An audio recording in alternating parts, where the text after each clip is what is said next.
नमस्कार दोस्तों, स्वागत है आप सभी का MNGKGS पॉइंट में।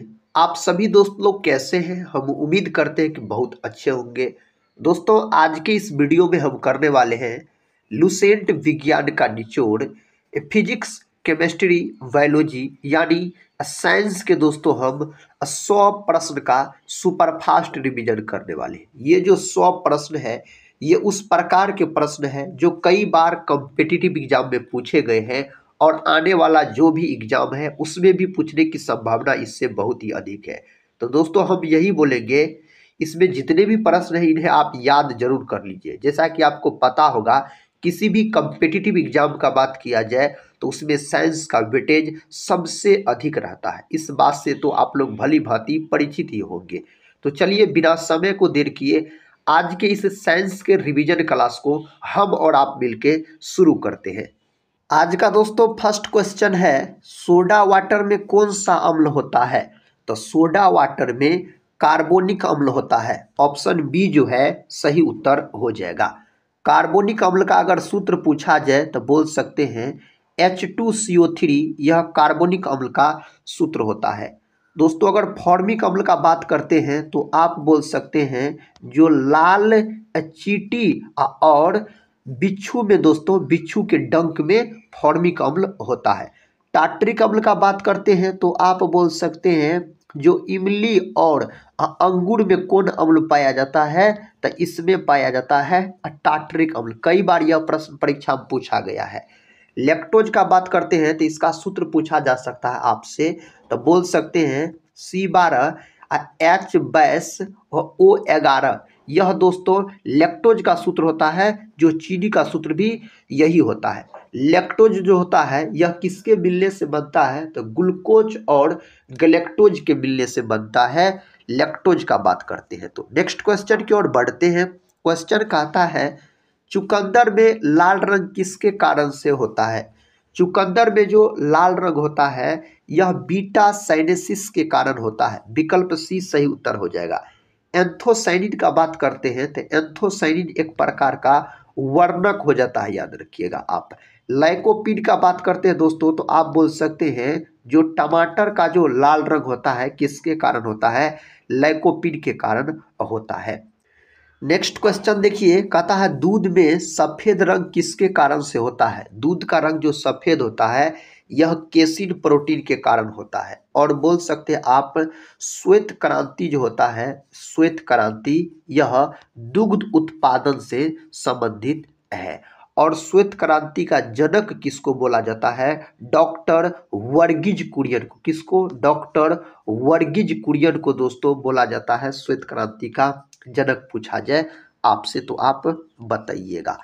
अगला प्रश्न देखिए, प्रश्न कहता है प्रोटीन को निम्न में से कौन सा एंजाइम पचाता है? प्रोटीन को इनमें से कौन एंजाइम पचाने का काम करता है? तो ट्रिप्सिन पचाने का काम करता है। बोल सकते आप प्रोटीन का खोज 1838 ईस्वी में बर्जीलियस नामक वैज्ञानिक के द्वारा किया गया था। अब प्रोटीन जो होता है यह अमीनो अम्ल के मिलने से बनता है। अब प्रोटीन दोस्तों 20 गो अमीनो अम्ल मिलेगा तो एक प्रोटीन का, याद रखिएगा आप, निर्माण होगा। प्रोटीन की कमी के कारण 2 गो बीमारी भी आप याद रख लीजिएगा। एगो होता है मेरास्मस और दूसरा होता है क्वाशियरकोड। ये दोनों बीमारी प्रोटीन की कमी के कारण हो जाता है और अधिकतर बच्चों में देखने को मिलता है। अगला प्रश्न है मानव लार का पीएच मान कितना होता है? दोस्तों मानव लार का अगर हम पीएच मान का बात करते हैं ना तो बोल सकते हैं आप 6.2 से 7.6 के बीच होता है मानव लार का पीएच मान पूछा जाए तो। और यहाँ पर दोस्तों 6.5 से 7.5 के जो बीच दिया गया है, आप बोल सकते हैं यहाँ पर अगर ऐसे रहता 6.5 से 7.6 या 5 के बीच तो यह मानव के आंसू का पीएच मान होता है। किसका? आंसू का, याद रखिएगा, पीएच मान होता है। मानव के रक्त का पीएच मान पूछा जाए तो 7.4 आप बोल सकते हैं। यहाँ पर दोस्तों सही उत्तर का अगर बात करते हैं तो ऑप्शन डी दिया गया है, लेकिन याद रखिएगा एक बार परीक्षा में जो प्रश्न पूछा गया था यह ऑप्शन दिया गया था 6.2 से 7.6 के बीच, तो आप याद रख सकते हैं इसको। अगला प्रश्न है, प्रश्न कहता है किसी व्यक्ति के रक्त के पीएच मान में कितना परिवर्तन होने पर उन कथा उसकी मृत्यु हो जाती है। कितना परिवर्तन होने पर, तो 0.2 का परिवर्तन होने पर बोल सकते हैं उसका मृत्यु हो जाता है। अगला प्रश्न ये रहा, प्रश्न कहता है बादलों पर किस रसायन का छिड़काव कर कृत्रिम वर्षा कराई जाती है। किसका प्रयोग करके, तो बोल सकते हैं सिल्वर आयोडाइड का प्रयोग करके। विकल्प सी सही है दोस्तों, सिल्वर आयोडाइड का प्रयोग करके बोल सकते हैं आप। अगला प्रश्न कर लेते हैं। प्रश्न कहता है निम्न में से कौन सबसे कठोर है। इस 4 ऑप्शन में से सबसे कठोर हीरा है। सबसे कठोर पदार्थ पूछा जाए तो हीरा आप बोल सकते हैं। और याद रख सकते हैं साथ ही आप, हीरा का अपवर्तक भी आपके परीक्षा में पूछा जा सकता है। तो क्या बोलिएगा, हीरा का अपवर्तनांक जो होता है ना, यह 2.42 होता है। हीरा जो चमकता है ना, यह पूर्ण आंतरिक परावर्तन के कारण चमकता है हीरा का। अगर हम बात करते हैं तो टंगस्टन का बात करते हैं तो बोल सकते हैं आप विद्युत बल्ब का जो फिलामेंट बना होता है टंगस्टन धातु का बना होता है। दोस्तों आप लोग अगर अभी तक इस साइंस के रिवीजन क्लास को अगर एक लाइक नहीं किए होंगे तो एक लाइक जरूर कर दीजिएगा और अपने दोस्तों में भी शेयर कर दीजिएगा, ताकि अधिक से अधिक दोस्त लोग देख सके और अपने एग्जाम की तैयारी को मजबूत बना सके। दोस्तों टेलीग्राम चैनल से नहीं जुड़े होंगे तो टेलीग्राम चैनल से जरूर जुड़ जाइएगा, जिसका लिंक इस वीडियो के डिस्क्रिप्शन बॉक्स में दिया गया है। कहता है आलू में गुणसूत्रों की संख्या कितनी होती है। अगर साथी आलू में गुणसूत्र की संख्या आपसे पूछा जाए ना तो 48 बोल सकते हैं। और बोल सकते हैं मनुष्य के गुणसूत्र का संख्या अगर आपसे पूछा जाए तो 23 जोड़ा होता है, याद रखिएगा 46 होता है मनुष्य में गुणसूत्रों की संख्या। नेक्स्ट क्वेश्चन का था शेर में गुणसूत्रों की संख्या कितनी होती है। शेर में अगर गुणसूत्रों की संख्या पूछा जाए तो 38 आप बोल सकते हैं शेर में गुणसूत्रों की संख्या होती है। नेक्स्ट क्वेश्चन देखिए, कहता है निम्नलिखित में से किस एक सर्प का भोज्य मुख्य रूप से अन्य सर्प है। इसका सही उत्तर हो जाएगा नागराज। ऑप्शन डी को आप लॉक कर लीजिए साथी, नागराज सही उत्तर हो जाएगा। विश्व में सर्वाधिक दोस्तों बोल सकते हैं सांप वाला देश किसको कहा जाता है विश्व में, तो ब्राजील को बोला जाता है। प्रश्न कहता है निम्नलिखित में से कौन निपाह विषाणु का रोग वाहक है। इनमें से कौन है, तो फ्रूट बैट बोल सकते हैं। ऑप्शन बी सही उत्तर है इसके लिए।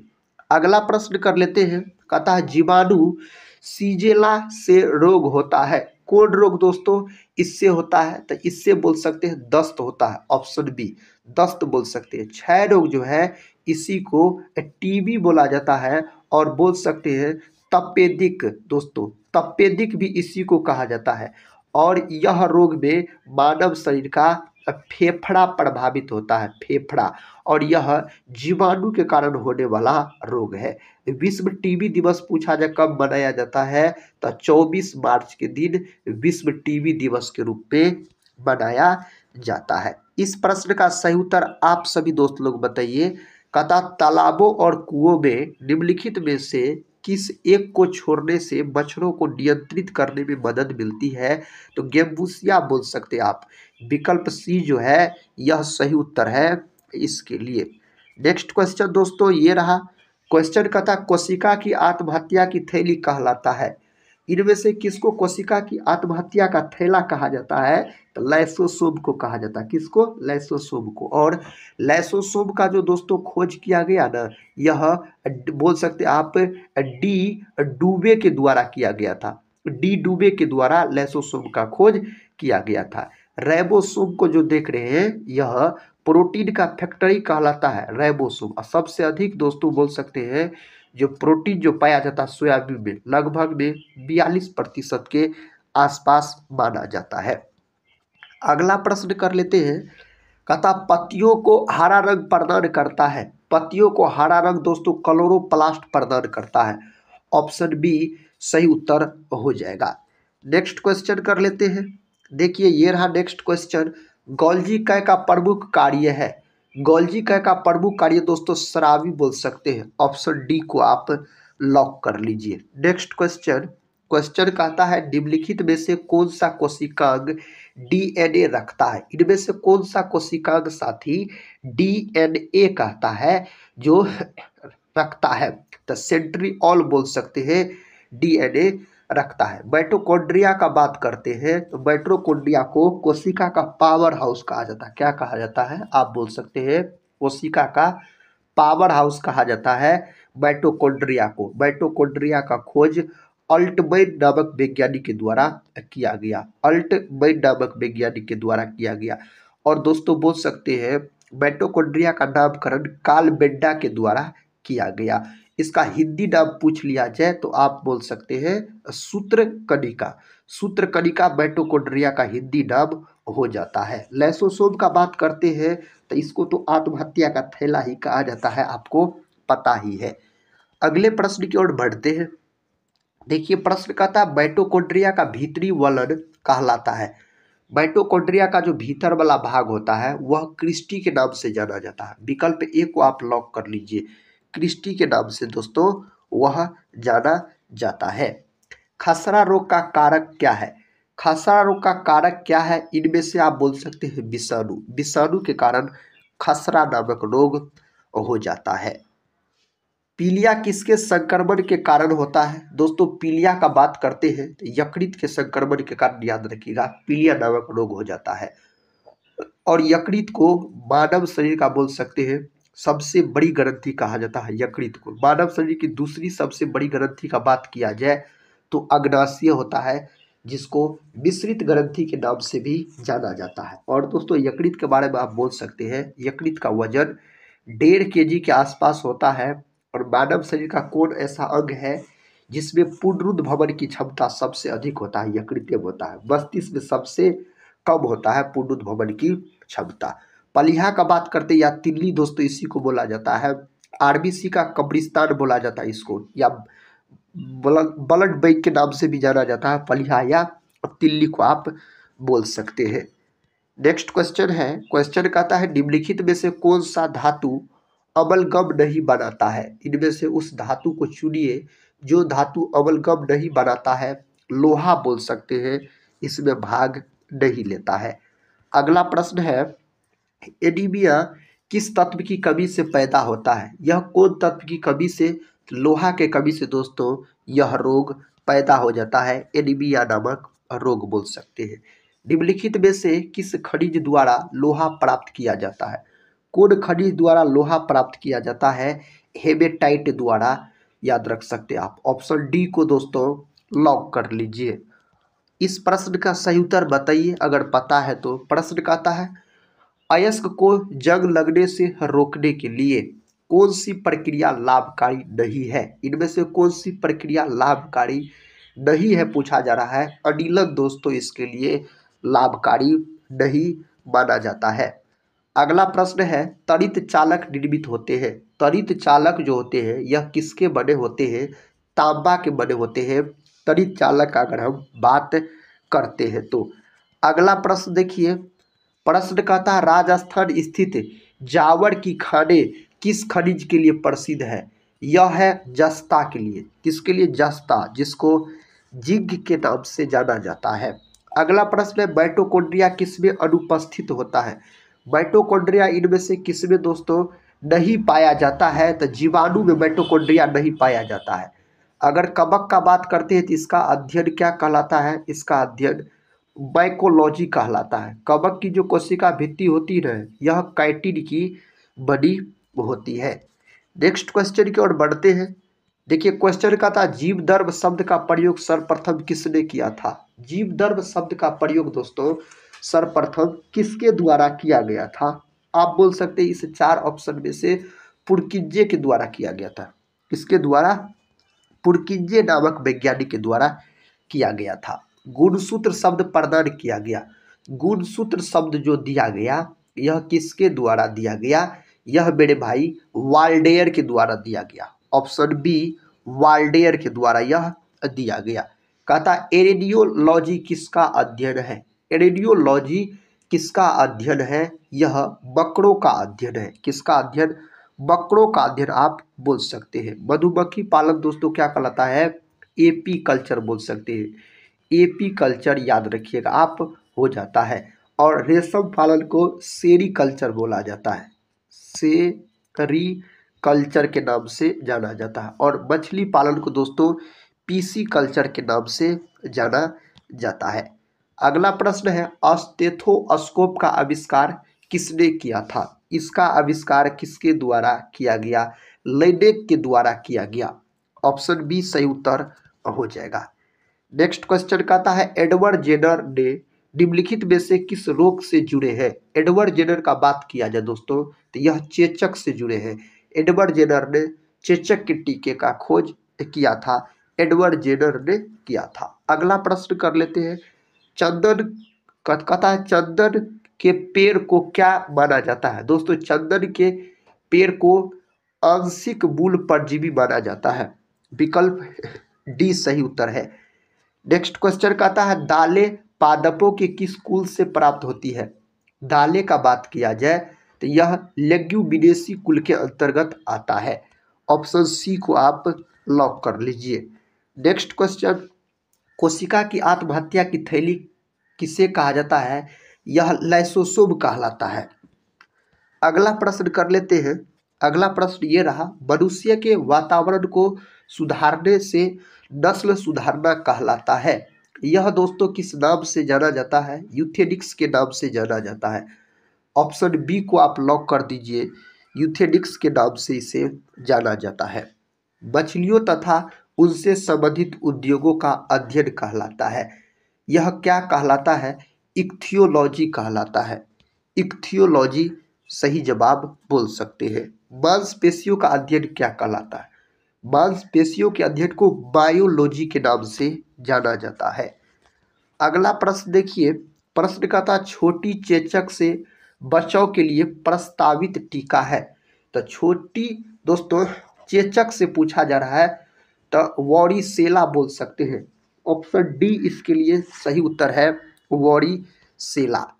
नेक्स्ट क्वेश्चन ये रहा, क्वेश्चन कहता है, MMR वैक्सीन को प्रस्तावित किया जाता है इसके रोकथाम के लिए। इसका सही जवाब खसरा के रोकथाम के लिए। किसके रोकथाम के लिए? खसरा के रोकथाम के लिए। कहता है HIV के लिए प्रयुक्त है। दोस्तों HIV किसके लिए प्रयुक्त है? याद रखिए, इसके लिए प्रयुक्त है ह्यूमन इम्यूनो डिफिशियंसी वायरस बोल सकते हैं। पहला ऑप्शन ही सही है, HIV के लिए। HIV विषाणु के कारण एड्स नामक बीमारी हो जाता है। अगला प्रश्न कहता है, टर्नर सिंड्रोम से ग्रसित व्यक्ति के कितने गुणसूत्र होते हैं? इसमें गुणसूत्रों की संख्या 45 होता है। कितना होता है? 45 इसमें गुणसूत्रों की संख्या हो जाता है। हाथी पांव का कारण है। दोस्तों हाथी पांव का क्या कारण है? निमेटोड बोल सकते हैं, निमेटोड बुचेरिया बेनक्रोप्टाई, यही हाथी पांव रोग का क्या है तो कारण माना जाता है। कहता टाइफाइड यानी जिसको मियादी बुखार के नाम से जाना जाता है, कहता इसका कारण होता है। इसका कारण क्या होता है? इसका कारण आप बोल सकते हैं जीवाणु होता है। क्या होता है दोस्तों? जीवाणु इसका कारण माना जाता है।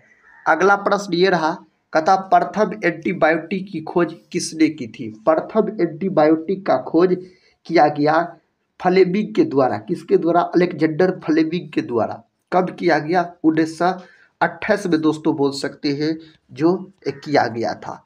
अगला प्रश्न देखिए, अतः मानव शरीर का रक्त बैंक कहलाता है। पलीहा या तिल्ली को मानव शरीर का बोल सकते हैं रक्त बैंक कहलाता है। पलीहा लॉक कर दीजिए आप।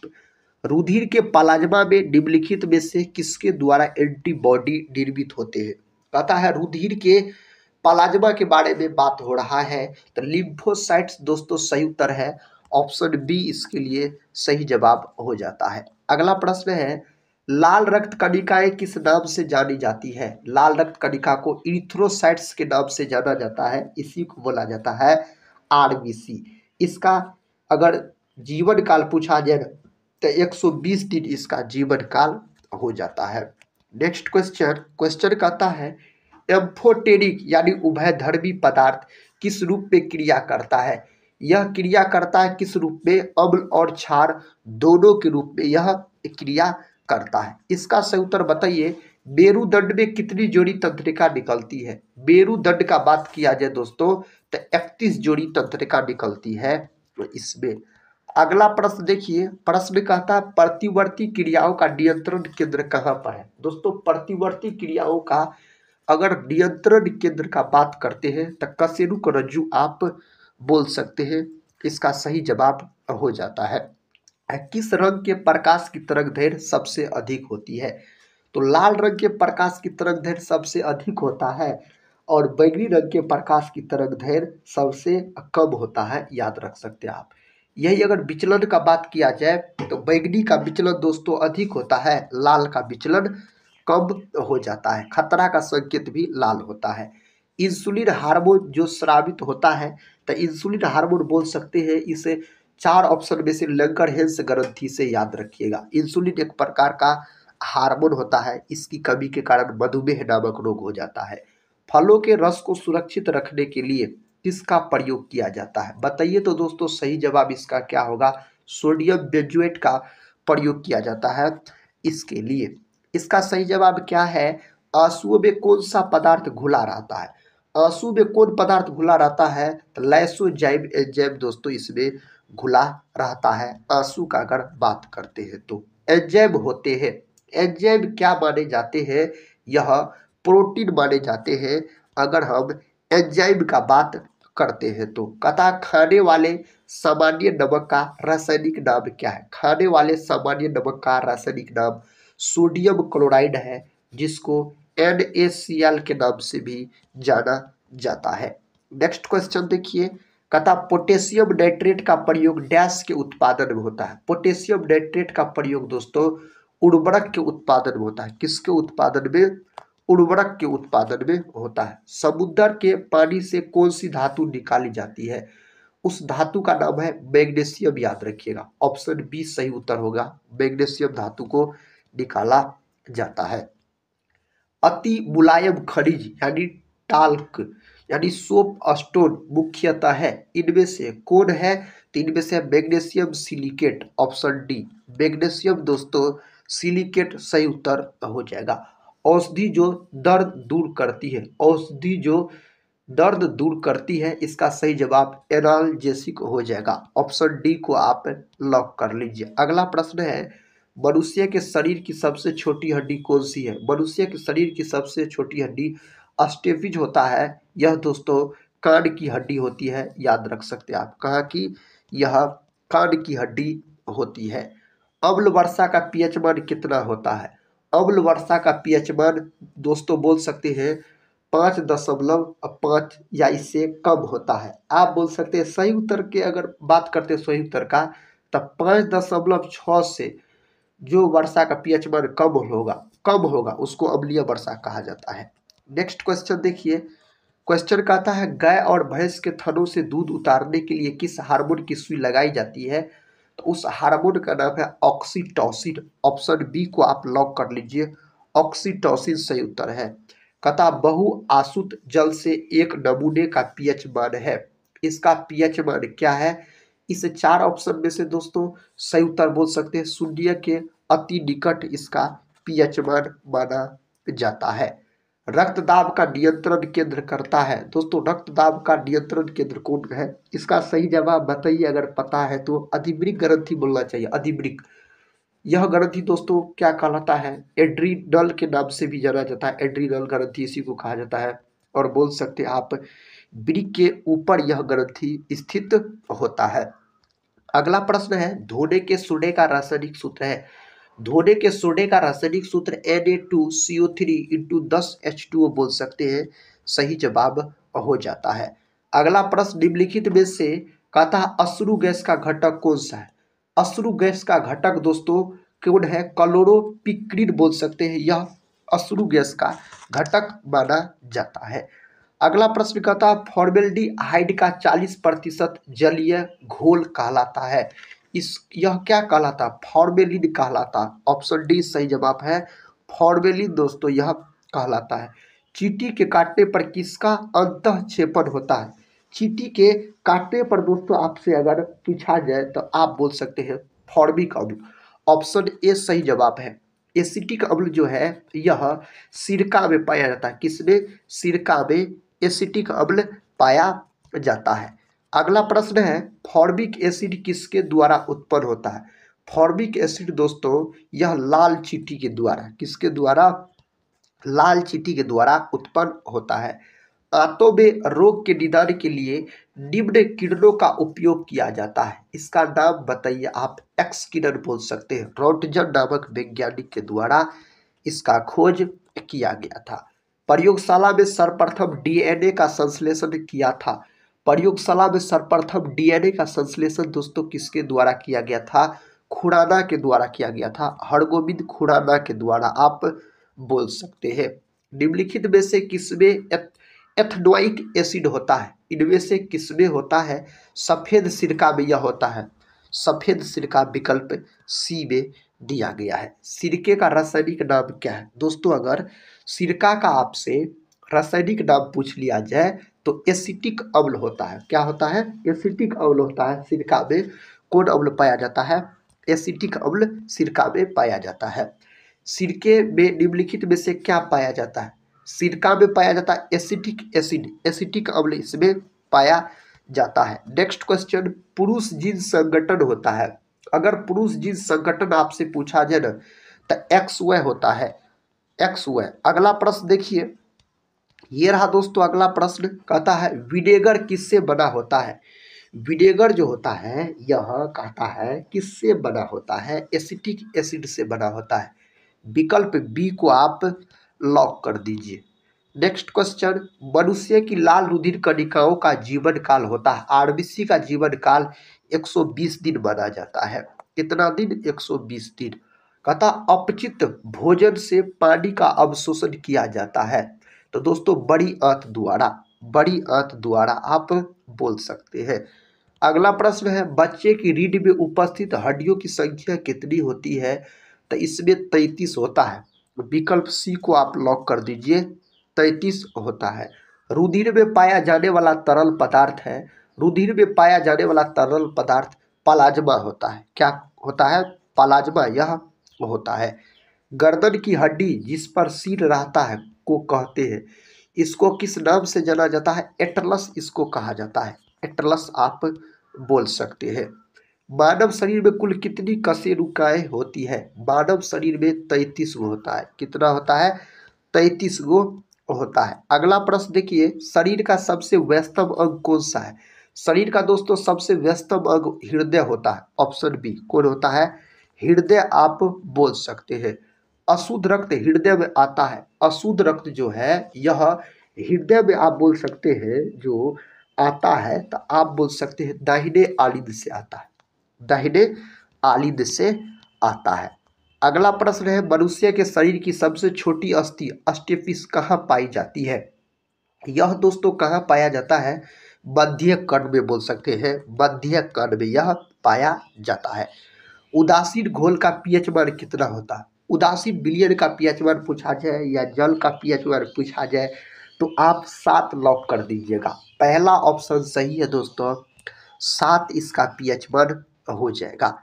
केला का पीएच मान कितना होता है, इसका पीएच मान 4.5 से 5.2 के बीच इसका पीएच मान माना जाता है। हीमोग्लोबिन निम्नलिखित में से किसका महत्वपूर्ण घटक होता है। हीमोग्लोबिन का दोस्तों बात हो रहा है तो लाल रुधिर कोशिका का, ऑप्शन ए लाल रुधिर कोशिका का होता है। मानव रक्त के पीएच का अनुमानित मान क्या है, तो इसका अनुमानित मान 7.4 होता है। मानव के रक्त का पीएच मान अगर पूछा जाए तो। जीवन रक्षक हार्मोन किस ग्रंथि से स्रावित होते हैं। जीवन रक्षक हार्मोन का अगर बात करते हैं तो एड्रीनल ग्रंथि से होता है। कौन ग्रंथि से, एड्रीनल ग्रंथि सही जवाब हो जाता है। कहता है दूध है दोस्तों, इसका सही जवाब पायस, ऑप्शन ए आप लॉक कर दीजिए, पायस सही जवाब है। इंसुलिन है एक प्रकार का, इंसुलिन एक प्रकार का हार्मोन माना जाता है। क्या माना जाता है, हार्मोन माना जाता है। शक्कर के घोल में शक्कर एक डैश है, शक्कर के घोल में शक्कर एक दोस्तों घुला हुआ पदार्थ, ऑप्शन बी सही जवाब है। नेक्स्ट क्वेश्चन देखिए, प्रकाश वर्ष किसका इकाई है। प्रकाश वर्ष दूरी का इकाई माना जाता है। किसका, दूरी का इकाई माना जाता है। अगला प्रश्न कहता लाल रक्त कणिकाएं कहाँ उत्पन्न होती है। यह उत्पन्न होता है अस्थि मज्जा में, लाल अस्थि मज्जा में यह उत्पन्न होता है। नेक्स्ट क्वेश्चन और इस वीडियो का आखिरी क्वेश्चन है, रक्त में लाल रंग किसके कारण होता है। रक्त में जो लाल रंग होता है यह हीमोग्लोबिन के कारण होता है। हीमोग्लोबिन एक प्रकार का वर्णक होता है। दोस्तों आज की इस वीडियो में हम आपको फिजिक्स, केमिस्ट्री, बायोलॉजी यानी साइंस के महत्वपूर्ण 100 प्रश्न का एक रिवीजन कर